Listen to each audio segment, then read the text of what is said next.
दोस्तों good evening. हम लोग करंट पर्सपेक्टिव सीरीज में आज बात याद करेंगे चंद्रयान के बारे में। चंद्रयान तो बहुत पुरानी बात हो गई, हम इसके बारे में आज क्यों बात करेंगे। तो चंद्रयान 3 के लिए इसरो को विश्व का एक प्रतिष्ठित पुरस्कार मिला है जो अमेरिका में प्राप्त हुआ है, उसके बारे में हम बात करेंगे। उससे पहले हम थोड़ी सी चंद्रमा के बारे में बात करें। बहुत सारे विकसित देश इंक्लूडिंग इंडिया चंद्रमा के बारे में ज्यादा से ज्यादा जानकारी जुटाने के लिए उत्सुक हैं। क्यों? क्योंकि हम पृथ्वी से बाहर आउटर स्पेस में क्या हो रहा है उसके बारे में भी लगातार रिसर्च कर रहे हैं और उसमें नए नए मिशन, नए नए जो है वो अलग अलग देशों की स्पेस एजेंसी उसके ऊपर काम कर रही है, रिसर्च कर रही है, जिनमें स्पेस जो है वहां तक तो पहुंच बहुत सारे देशों की आसान हो गई। स्पेस से आगे हमारा जो सैटेलाइट है चंद्रमा, उसके ऊपर एक बेस बनाया जाए। मानव का सपना है कि वहां पर चंद्रमा पे एक मानव बेस बनाया जाए जहां पर मानव रह पाए। तो वहां पर मानव रह के क्या करेगा? पृथ्वी पर जगह कम पड़ेगी क्या? नहीं। चंद्रमा पे अगर एक मानव बेस बना पाता है तो चंद्रमा से फिर आगे हम आउटर स्पेस के अंदर रिसर्च ज्यादा बेहतर तरीके से कर पाएंगे। एक तरीके से चंद्रमा हमारा एक मिडवे टाइप बन जाएगा, हॉल्ट स्टेशन बन जाएगा और वहां पर रह के कुछ हम उन सब चीजों को ऑब्जर्व कर पाएंगे, उन सब चीजों पर रिसर्च कर पाएंगे जो पृथ्वी के वायुमंडल के रहते, इसके ग्रेविटेशनल फोर्स के रहते या विभिन्न दूसरे कारणों के रहते हम नहीं कर पाते। अभी रिसेंटली पिछले ही दिनों हमने अमेरिका के ओरियन मिशन की बात की थी, ओरियन सेकंड की, जो फ्लाई बाय मिशन था। अमेरिका का एक महत्वाकांक्षी मिशन है जिसका नाम ओरियन मिशन है और उसके अंदर जो है वो 5 मिशन भेजे जाएंगे और 2 अभी तक भेज चुका है। उन ओरियन 5 मिशन की सहायता से, सॉरी आर्टिमिस, मैं ओरियन बोल रहा हूं, आर्टिमिस मिशन नाम है उनका। ओरियन तो वो जो उसका सब स्पेस शटल था उसका नाम है। 5 आर्टिमिस मिशन के माध्यम से अमेरिका और उसके सहयोगी देशों, उनका यह सपना है कि हम चांद पे एक बेस बनाएं और वहां पर हम विभिन्न उपकरण और मानव के रहने योग्य परिस्थितियां पैदा करें ताकि हम और आगे स्पेस में रिसर्च कर पाए। भारत के इसरो भी इस मामले में पीछे नहीं है और भारत ने भी चंद्रमा पे अब तक 3 मिशन भेजे हैं जिनको चंद्रयान नाम से जाना जाता है। Chandrayaan first, Chandrayaan second, Chandrayaan third.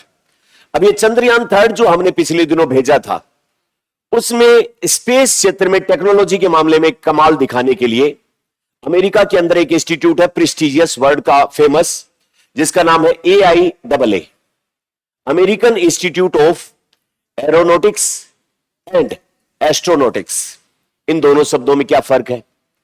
Aeronautics वो विज्ञान है या वो टेक्नोलॉजी है जो पृथ्वी के वायुमंडल में उड़ने वाले हवाई जहाज जो है उनकी टेक्नोलॉजी से संबंधित है, एरोनॉटिक्स। जबकि अपने वायुमंडल से बाहर स्पेस में जो भी यान भेजे जाते हैं या जो भी टेक्नोलॉजी है स्पेस के लिए वायुमंडल से बाहर, उसके लिए जो टेक्नोलॉजी है उसका नाम है एस्ट्रोनॉटिक्स। तो यह एक अमेरिका का संस्थान है जिसका नाम है American Institute of Aeronautics and astronautics. इसके द्वारा एक पुरस्कार दिया जाता है इन दोनों फील्ड में बेहतर कार्य करने के लिए और इस बार यह पुरस्कार 2026 का दिया गया है इसरो को चंद्रयान 3 के लिए, क्योंकि चंद्रयान 3 वाला जो है वो किस में आएगा? एस्ट्रोनॉटिक्स में आएगा। तो एस्ट्रोनॉटिक्स के फील्ड में इसरो को पुरस्कार दिया गया है। जो पुरस्कार American Institute of Aeronautics and astronautics द्वारा दिया जाता है उस पुरस्कार का नाम है गोडार्ड एस्ट्रोनॉटिक्स पुरस्कार। यह अजीब सा नाम क्यों है? क्योंकि एक वैज्ञानिक हुए हैं जिनका नाम गोडार्ड है और इन्होंने पहली बार तरल ईंधन से चलने वाली एक रॉकेट बनाई थी जो स्पेस में जा सके। तो इसका मतलब एस्ट्रोनॉटिक्स में पायोनियर के रूप में सबसे प्रतिष्ठित और सबसे बड़े वैज्ञानिक का नाम है, उनका नाम है गोडार्ड और उन्हीं के सम्मान में जो यह पुरस्कार दिया जाता है। तो इस बार का पुरस्कार जो है वो इसरो को मिला फॉर चंद्रयान 3। आई बात समझ? अब इसके बारे में कुछ एग्जाम में आने लायक अपना सवाल तो RS में तो खास करके बन गया ये कि गोडार्ड अवार्ड क्या है, कौन देता है, किसको मिला, किस बात के लिए मिला। तो ये अपने लिए तो एक तो सवाल सिंपल सा बन गया। हालांकि आज की न्यूज अपनी छोटी है, लेकिन सवाल बनने लायक मटेरियल ये है, आरएस में तो खास करके बनने लायक मटेरियल है। अब हम बात करें गोडार्ड अवार्ड ये जो मिला है किसको, इसरो को, उसके बारे में। तो American Institute of Aeronautics and astronautics के द्वारा इसके 2026 के सम्मेलन में इसरो को अमेरिका के अंदर यह पुरस्कार मिला, और इसरो के बिहाफ पर इस पुरस्कार को ग्रहण किया हमारे राजदूत, जिनका नाम है विनय क्वात्रा। अब आरएस के एग्जाम में इस तरीके के सवाल पूछे जाते हैं, बहुत ही फैक्चुअल सवाल पूछ लेता है वो। हालांकि यूपीएससी में इस तरीके के सवालों की उम्मीद नहीं की जाती, लेकिन आरएस लाइक ये सवाल बनता है कि किसने इसरो के बिहाफ पर इस पुरस्कार को ग्रहण किया। एक स्टेटमेंट के रूप में यह भी पूछ सकता है, विनय क्वात्रा। उसके बाद में ये जो पुरस्कार है ये अमेरिका इंस्टीट्यूट ऑफ AIAA के द्वारा दिया जाता है, अंतरिक्ष के क्षेत्र में उल्लेखनीय उपलब्धि। ये कौन थे? रॉकेट वैज्ञानिक, जिनका नाम था रॉबर्ट एच गोडार्ड। इनके सम्मान में यह पुरस्कार दिया जाता है। इन्होंने इस शुरुआती लिक्विड जो है वो फ्यूल वाला एक रॉकेट बनाया था, जिससे अंतरिक्ष विज्ञान के क्षेत्र की नींव रखी गई थी। पहला प्रयास इनका है। अब जो है वो चंद्रमा और उससे परे, चंद्रमा से आगे के स्पेस, जैसे अपने इंट्रोडक्शन में कहा, उसकी समझ विकसित करने के लिए सभी देशों की स्पेस एजेंसी जो है वो चंद्रमा के ऊपर अपना मिशन भेज रही है। और जो चंद्रयान 3 था उसने चंद्रमा के साउथ पोल के ऊपर सॉफ्ट लैंडिंग करवाई, और ये भारत पहला देश बन गया ये काम करने वाला, और ओवरऑल चंद्रमा के ऊपर अपने यान को लैंडिंग करवाने वाला चौथा देश बन गया। ओवरऑल तो चंद्रमा पर लैंडिंग करवाने वाला चौथा देश, लेकिन साउथ पोल के ऊपर जो है वो लैंडिंग करवाने वाला पहला देश। ये लैंडिंग हुई कैसी? Soft landing. तो what is difference between soft landing and hard landing? Soft landing जब करवाई जाती है तो किसी भी सेलेस्टियल बॉडी पे जब अपन कोई भी यान उतारते हैं तो वो बिल्कुल धीरे से जाके उस पर टिके, यानी कि उसके जो उपकरण है उनमें टूट फूट ना हो जाए। उसके लिए क्या करते हैं, जब भी किसी सेलेस्टियल बॉडी या ग्रह की या उपग्रह के ग्रेविटेशनल फोर्स के प्रभाव में वो आता है यान, तब उसमें पैराशूट खुल जाते हैं, और पैराशूट खुल जाते हैं तो वो धीरे धीरे फिर नीचे की साइड में या फिर दूसरी टेक्नोलॉजी जो है वो काम में ली जाती है। कुल मिला के वो धीरे से उस पर जाके टिकता है। इसको क्या कहते हैं? Soft landing. और एकदम से ऊपर से स्पीड से आके गिरे वो क्या है? Hard landing. तो सॉफ्ट लैंडिंग साउथ पोल के ऊपर, किसके साउथ पोल पर? चंद्रमा के, करवाने वाला भारत पहला देश, और ओवरऑल चंद्रमा पे अपने यान को लैंडिंग करवाने वाला चौथा देश बन गया। जिस पॉइंट पे अपना जो है वो चंद्रयान 3 जाके उतरा चंद्रमा पे, उसको हमने नाम दिया शिव शक्ति पॉइंट। देखिए एक बात मैं हमेशा कहता हूं, किसी भी देश की जो कल्चर है उसको बढ़ावा तब मिलता है जब उस देश की साइंस और टेक्नोलॉजी एडवांस होती है। क्योंकि आप देखो कि हर हम साइंस और टेक्नोलॉजी में टर्मिनोलॉजी या तो ग्रीक भाषा का देखते हैं या लैटिन भाषा का देखते हैं। क्यों? क्योंकि ज्यादातर खोज उन्हीं लोगों ने की, और वो अपनी कल्चर और सिविलाइजेशन को बढ़ावा देने के लिए या उसी भाषा का उपयोग करते हैं, उसी तरीके के प्रतीक या रूपक। वो अपने नाम का मिशन का नाम रखेंगे अपोलो, आर्टेमिस, अपन अपने मिशन का नाम रखेंगे चंद्रयान, गगनयान, या फिर जो वो समुद्रयान, या अपन जैसे ये टिकाया यहां पर जाके चंद्रमा पे, उसका पॉइंट अपन ने रख दिया शिव शक्ति। अब हर कोई पढ़ेगा भाई शिव शक्ति क्या होता है। जैसे अपन मीनिंग जानने की कोशिश करते हैं तो इंडियन माइथोलॉजी में ये देवी और देवता बड़े शिव शक्ति। तो एक तरीके से कल्चरल प्रसार भी होता है through the science and technology. अच्छा, उसके बाद में ये जो अपना चंद्रयान 3 है उसको भेजा गया, उसको लेकर फिर से सवाल पूछ लिया जाए तो launch vehicle mark 3 Bahubali rocket, सबसे बड़े वाले रॉकेट, उसके थ्रू ये भेजा गया। कहां से? Satish Dhawan space centre. कहां पर? श्रीहरिकोटा रेंज। तो इसलिए इसको शॉर्ट में क्या बोलते हैं? SDSC सार। श्रीहरिकोटा जो है वो कहां पर है? आंध्र प्रदेश में, कोस्टल एरिया पे, समुद्र के किनारे है ना। वो कंसेप्ट बताया जाता है कि हमेशा रॉकेट लॉन्चिंग सेंटर जो है वो समुद्र के किनारे और रखे जाते हैं। तो अपने यहां पर आंध्र प्रदेश में श्रीहरिकोटा नाम की रेंज है जहां से ये रॉकेट छोड़े जाते हैं, और उसमें जो सेंटर बनाया गया है वो अपने स्पेस वैज्ञानिक श्री सतीश धवन स्पेस सेंटर, उनके जो जहां से अपन देखते हैं टीवी वगैरह पे कि भाई 1 2 वो उल्टी गिनती शुरू होती है और फिर रॉकेट हवा में जाता है। तो वो जो सेंटर है उस सेंटर का नाम है अपना सतीश धवन स्पेस सेंटर, और वो जगह है जहां पर ये सेंटर बना हुआ उसका श्रीहरिकोटा रेंज, वहां से भेजा गया। अब इसमें जो है वो एक सवाल एग्जामिनर का इंटरेस्ट जग जाता है कि हमने ये जो सॉफ्ट लैंडिंग करवाई चंद्रमा के ऊपर, वहां पर क्या था वो जो लैंडिंग करवाई? उसके अंदर कुछ उपकरण लगाए हुए थे, और जो स्पेस के अंदर उपकरण भेजा जाता है उनको कहते हैं पेलोड्स। क्या कहते हैं? पेलोड्स। तो पेलोड्स के अंदर क्या क्या एक्सपेरिमेंटल उपकरण लगे हुए थे और वो चंद्रमा के ऊपर क्या रिसर्च करेंगे, वो क्या डाटा हमें नीचे पृथ्वी के ऊपर जो वो अर्थ स्टेशन पर भेजेंगे। तो उसमें पहला जो है वो लगा हुआ है कि अपना जो चंद्रमा का वायुमंडल है, उस चंद्रमा के वायुमंडल में किस तरीके के आयन या जो पदार्थ की चौथी अवस्था जिसको हम प्लाज्मा कहते हैं वो पाई जाती है, या किस तरीके की गैसें पाई जाती है, या और कोई इस तरीके की चीज है क्या जो हमें नहीं पता। उसके लिए एक पेलोड भेजा जिसका नाम है radio anatomy of moon bound hyper sensitive ionosphere and atmosphere, जिसको शॉर्ट में रंबा कहते हैं। अगर आपको एमसीक्यू के पॉइंट ऑफ व्यू से याद रखना है तो एक पेलोड का नाम तो है रंबा, जो क्या करेगा, चंद्रमा के सरफेस के आसपास कौन सी गैसें, प्लाज्मा या और कोई चीज है उसका अध्ययन करने के लिए। दूसरा, जो अपनी चंद्रमा की जो सरफेस है उसके अंदर बाउंडेड फॉर्म में या किसी और फॉर्म में वाटर मॉलिक्यूल पाए जाते हैं क्या, या और किसी चीज की बनी है क्या।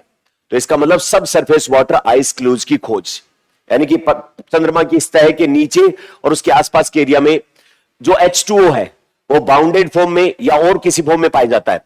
इसका मतलब ये नहीं कि चंद्रमा पे नदियां बह रही हैं, चंद्रमा पे झील बनी हुई है। हम जैसे आम बोलचाल में सोचे भाई चंद्रमा पे पानी के अवशेष मिले, तो इसका मतलब अपन तो ये सोचे भाई कुएं खुदे हुए होंगे, वो सूख गए होंगे, उनका थोड़ा बहुत पानी नीचे। ऐसा नहीं है, H2O इन मोलिकुलर और दूसरे फॉर्म में पाया जाता है, वो उसकी सरफेस की खोज।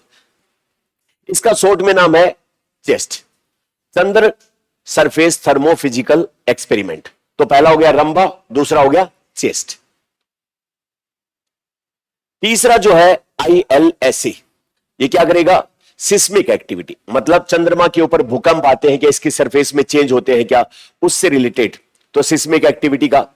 उसके बाद में एक्सरे स्पेक्ट्रोमीटर की सहायता से चंद्रमा की सरफेस के ऊपर जिस मटेरियल से बनी है उस मटेरियल की खोज करना कि भी शुरुआत में जब बिग बैंग थ्योरी हुई थी तो चंद्रमा पृथ्वी अलग हुए, तो शुरुआत में पिघली व्यवस्था में कब ये जमे, टेम्परेचर कब कम हुआ, उसको लेकर के APXS, यानी कि चंद्रमा की सरफेस शुरुआत में पिघली हुई थी, इस बात को कंफर्म करने के लिए। उसके बाद चंद्रमा की सरफेस के ऊपर सल्फर है या नहीं है, उसके लिए LIBS, यानी कि लेजर इंड्यूस्ड ब्रेकडाउन स्पेक्ट्रोस्कोप, ये जो है वो कुछ पेलोड इसके साथ में रखे गए। एक सेप नाम का और है कि स्पेक्ट्रोपोलीमेट्री हैबिटाट प्लेनेट अर्थ, यानी कि इसका प्लेनेट अर्थ के साथ में किस तरीके से कनेक्शन बैठेगा, इस तरीके की खोज करने के लिए करेगा। तो कुल मिला के सल्फर की खोज के लिए, चंद्रमा की सरफेस पिघली हुई थी इसके लिए, चंद्रमा की सब सरफेस में आइस पाई जाती है इसके लिए, चंद्रमा के ऊपर प्लाज्मा या गैसेस पाई जाती है इसके लिए, सिस्मिक एक्टिविटी के लिए, इस तरीके के कुछ है, जिसमें एक का नाम है रंभा, एक का नाम है चेस्ट, एक का नाम है ILSA, एक का नाम XPS और LIBS और सेप। ये सवाल मुश्किल सवाल अगर RS में बनाएगा तो चंद्रयान 3 के निम्नलिखित में से कौन से पेलोड है और कौन से पेलोड नहीं है, इस तरीके का सवाल बनाना चाहे तो वो मुश्किल सवाल एक बन सकता है। आई बात समझ। अब उसके बाद में हम थोड़ा सा इसको एलिब्रेट करें कि भारत के चंद्रयान 3 के अलावा 2 पहले के मिशन कौन से, और क्या इस 3 के बाद और भी मिशन भेजने का प्लान है क्या। बिल्कुल, हमने 5 तक प्लानिंग कर रखी है। हमारा चंद्रयान 3 जा चुका है, चंद्रयान 4 जाएगा 2028 में, और चंद्रयान 5 की प्लानिंग हमने जापान के साथ मिलकर, जैसे इंडिया की स्पेस एजेंसी है इसरो, जापान की स्पेस एजेंसी का नाम जाक्सा है, तो हम जाक्सा के साथ मिलकर प्लानिंग करने वाले हैं। तो पहला चंद्रयान हमने 2008 में भेजा था, और ये चंद्रयान 8 में जो है वो भेजा हमने, और ये जाके चंद्रमा की सरफेस पे इस बात का पता लगाने रखा कि जल के अणु वहां पर पाए जाते हैं।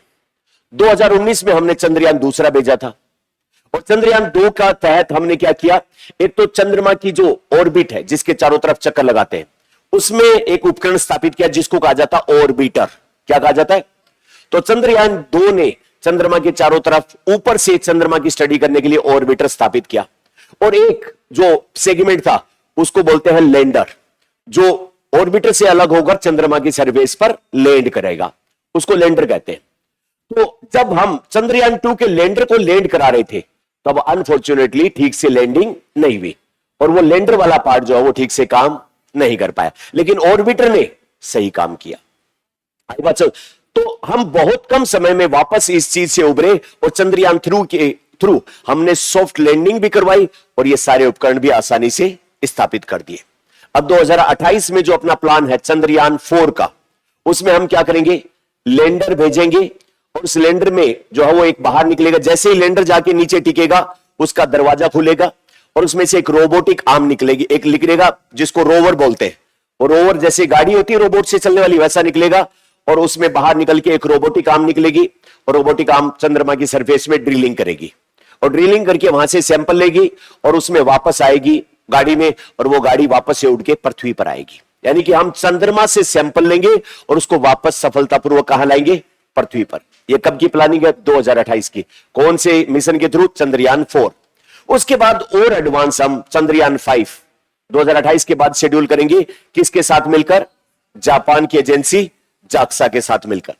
तो ये जो है वो 2028 में संभावित है और इसमें चंद्रमा की सतह पर सफलतापूर्वक लैंड करना, रोबोटिक आर्म के माध्यम से सैंपल और सैंपल को वापस पृथ्वी पर लाना। चंद्रयान 5 में जो है वो इसरो और जाक्सा दोनों मिलकर काम करेंगे। तो जब चंद्रयान 5 के थ्रू हम लैंडर लैंड कराएंगे तो वो लैंडर तो बनाएगा इसरो और उसमें से निकल के बाहर जो आएगा रोवर वो बनाएगा जाक्सा, है ना। और उसके बाद आगे के ये प्रयोग करने वाले। तो ये तो हुए अपने इसरो के चंद्रयान 5 तक की बात। अब क्या हम ही ये काम कर रहे हैं या और भी स्पेस एजेंसीज ये काम कर रही है, और भी काम कर रही है? तो ऐसा सवाल भी तो बना सकता है, मैच द फॉलोइंग, देश का नाम और उनके चंद्रमा पर कौन से मिशन है, ऐसा सवाल भी बन सकता है। तो ये लो, अपन कौन से पीछे। सबसे पहले चंद्रमा के ऊपर भेजा किसने, लूना 9 नाम का मिशन, सोवियत संघ। उस टाइम पर यूएसएसआर होता था, बाद में डिसइंटीग्रेट हो गए रसिया कहलाता है। तो 1966 में भेजा था लूना 9 मिशन यूएसएसआर ने। चंद्रमा की सतह पर लैंडिंग करवाने वाला पहला अंतरिक्ष यान।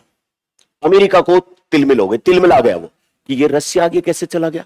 उसने बैक टू बैक 3 साल बाद में एक चंद्रमा पे यान उतारा और उसमें आदमी और भेज दिए साथ में। नाम था नील आर्मस्ट्रांग और बज एल्ड्रिन। ये दोनों पहले ऐसे अंतरिक्ष यात्री बने जिन्होंने चंद्रमा पर पैर रखा। इन दोनों में भी पहला पैर किसने रखा, नील आर्मस्ट्रांग। इसलिए इनका नाम तो सभी जानते हैं, इन बेचारे को कोई नहीं जानते। ये भी उतने ही दुख पाए थे, इन्होंने भी उतनी ट्रेनिंग ली थी, ये भी साथ में ही थे, है कि नहीं है? तो गलत बात। अपन इन दोनों का नाम याद रखेंगे, नील आर्मस्ट्रांग और बज एल्ड्रिन। अपोलो 11 मिशन में गए थे ये। पहला रशिया वाले का क्या नाम था, लूना 9 1966। अमेरिका वाले का क्या नाम था, अपोलो 11 1969।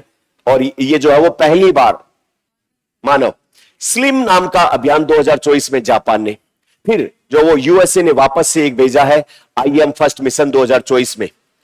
किसी प्राइवेट कंपनी, वाणिज्यिक कंपनी द्वारा चंद्रमा की सतह पर पहली बार सक्सेस। तो पहला प्राइवेट, बाकी तो देशों की एजेंसीज है, पहला प्राइवेट जो है वो चंद्रयान या चंद्रमा का मिशन किसने, आईएम फर्स्ट मिशन यूएसए की कंपनी के द्वारा भेजा गया, है ना। किसने, ह्यूस्टन की एक कंपनी है जिसका नाम है इंट्यूटिव मशीन्स। इसके द्वारा निजी चंद्रमा लैंडिंग ये करवा के दिखाई गई है। तो पहली ये निजी कंपनी बन गई। उसके बाद चाइना का चांग-ई 6 कब, 2024 में। ये सैंपल पहले ही लेकर आ चुका है, ये वहां गया सैंपल लेके वापस आ चुका है। तो पहला मिशन जो चंद्रमा के सुदूर भाग के दक्षिणी ध्रुव एटकेन बेसिन पर उतरा, मिट्टी के नमूने लेकर वापस आ चुका है और अपन 2028 में इस पे प्लानिंग कर रहे हैं। अब ये अमेरिका का जो मैंने शुरुआत में इंट्रोडक्शन दिया, आर्टेमिस मिशन, जिसमें कितने जाने हैं, 5। उनमें से दूसरा अभी जा क्या है, पहला गया था बिना मानव के चंद्रमा के चारों तरफ चक्कर लगाया, वापस आ गया। अभी दूसरा गया आर्टेमिस सेकंड, उसके अंदर 3 जो है वो एस्ट्रोनॉट गए थे और वो वहां पर चक्कर लगा के वापस सफलतापूर्वक आ चुके हैं। ऐसे कितने और जाने हैं, 3 और जाने हैं। Artemis 3, Artemis 4, Artemis 5। क्या उद्देश्य है, चंद्रमा के ऊपर मनुष्य के रहने लायक बेस की स्थापना करना। तो ये सारी अपने खूब सारा डिटेल में इसके ऊपर किया भी था पीछे, अभी थोड़े दिन पहले जब ये आया था आर्टेमिस सेकंड, उस टाइम पे करंट में वीडियो किया था। तो अब आप मुझे करंट अफेयर का सवाल सोल्व करके दिखाओ एमसीक्यू के हिसाब से। ये पहला स्टेटमेंट ठीक है क्या, गोगार्ड एस्ट्रोनॉट पुरस्कार दिया गया चंद्रयान 3 को, ठीक है। दूसरा AIAA के द्वारा दिया गया है। तीसरा ऐतिहासिक लैंडिंग हमने कराई, सॉफ्ट लैंडिंग, उसके लिए दिया गया है। तो जो ऑनलाइन बच्चे देख रहे हैं अपना सही आंसर कमेंट सेक्शन में टाइप कर दे। अब उसके बाद में चूंकि अब प्रीलिम्स की घोषणा हो चुकी है तो सारे प्रीलिम्स की तरफ भागेंगे, लेकिन फिर भी अच्छे क्वेश्चन का संग्रह आपको करके रखना चाहिए। तो ये मेंस के लायक सवाल भी बनता है, कि चंद्रयान 3 की प्रमुख उपलब्धियां क्या है, या फिर चंद्रयान 3 में प्रयुक्त पेलोड्स जो है उनका उल्लेख करते हुए और चंद्रमा के वातावरण के बारे में ये हमारी समझ कैसे बढ़ाएंगे उसका वर्णन कीजिए, है ना। तो ये मेंस के लायक भी सवाल बन जाता है। इतने टाइप के संभावित इसमें से क्वेश्चन बनते हैं।